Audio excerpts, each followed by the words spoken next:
Triple R తెలుసు కదండి అందరికీ. Triple S. ఈ మూడు ఎవరైతే రైటింగ్లో పర్ఫెక్ట్గా ఉంటారో, లాంగ్వేజ్తో సంబంధం లేదు, భాషతో సంబంధం లేదు, అక్కడ ఉండేటటువంటి ఈ మూడు క్యారెక్టర్సే. దీంట్లో ఫస్ట్ వచ్చేసేసి స్లాంటింగ్. స్లాంటింగ్ అంటే అంతా తెలుసు కదా మనకు. సార్ ఇక్కడ అంతా school students sir, okay sir.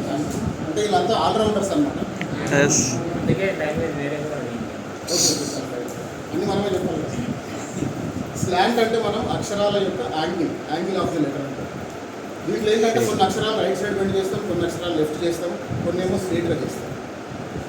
ఇప్పుడు దీంట్లో 3 స్లాంట్స్ ఉన్నాయి. ఇక్కడ లాంగ్వేజ్తో సంబంధం లేదు. మేడం ఒకసారి వినాలి, తెలుగు గురించి అడిగాక. ఇక్కడ ఈ స్లాంట్లు మనం జనరల్గా 3 స్లాంట్లు ఉంటాయి. ఈ రైట్, స్ట్రైట్, లెఫ్ట్.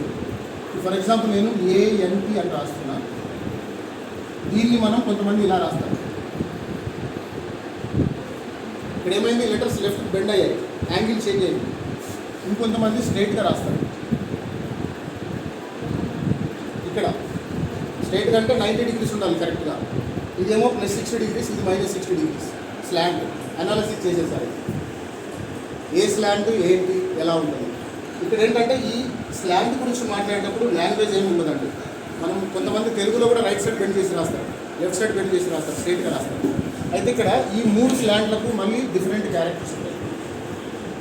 దీంట్లో ఇది ఫార్వర్డ్ స్లాంట్, ఇది మంచిది, మనం అందరం నేర్చుకోవాలి. రైట్ స్లాంట్ అన్నది. ఈ లెఫ్ట్ స్లాంట్ అన్నది చాలా బ్యాడ్ స్లాంట్. లెఫ్ట్ స్లాంట్ ఎందుకు బ్యాడ్ అంటే నేను చెప్తాను ఒకసారి.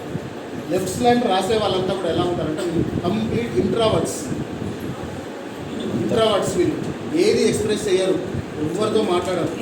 ఈవెన్ వీళ్ళకు సర్కిల్ ఆఫ్ ఇన్ఫ్లుయెన్స్ అంటే ఫ్రెండ్స్ కూడా చాలా తక్కువ ఉంటారు.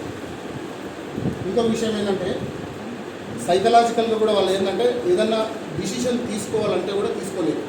ఓన్ డిసిషన్ అయినా, ఫ్యామిలీ డిసిషన్ అయినా, పర్సనల్ లైఫ్లో ఏ డిసిషన్ తీసుకోవాలన్నా చాలా ల్యాగ్ అయిపోతుంది. అప్పటి వరకు మొత్తం అయిపోయింది. అంటే డిసిషన్ మేకర్స్ కాదు వీళ్ళు, చాలా స్లో ఉంటారు. అంటే ఇప్పుడుండే జనరేషన్లో ఏంటంటే చాలా ఫాస్ట్ ఉండాలి, ఫార్వర్డ్గా ఉండాలి. వీళ్ళు ఇంకొకటి ఏంటంటే వీళ్ళకు చీకటి అంటే బాగా ఇష్టం, ఎక్కువ లైట్స్ ఇస్తే నచ్చదు. ఇష్టం ఉంటుంది సార్. అట్లా చాలామంది ఉన్నారు. వాళ్ళు ఏంటంటే కొంచెం వేరే డిఫరెంట్ అనుకోండి. ఇక్కడ ఎవరైనా వాళ్ళు ఉన్నారనుకోండి మేడం.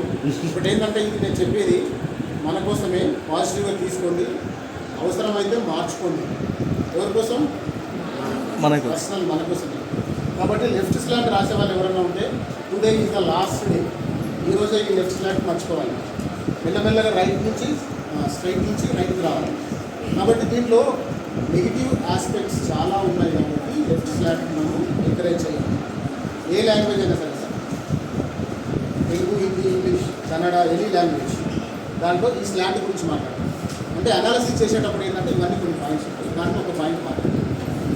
ఒక ఎస్. తర్వాత స్ట్రైట్గా రాసే వాళ్ళు ఉంటారు చూడండి. వీళ్ళు ఏంటంటే ప్రజెంట్ గురించి ఎక్కువ ఆలోచిస్తారు. ఇప్పుడు పని అయిపోవాలి, నాకు రేపు ఏం జరిగినా సరే నాకు సంబంధం లేదు, ఇప్పుడు పని కావాలి. అంటే వీళ్ళని మనం ఇంకో మాటతో చెప్పుకోవచ్చు, ఏంటంటే అవకాశవాదులు అని కూడా చెప్పుకోవచ్చు. జనరల్గా ఇలా ఉంటుంది.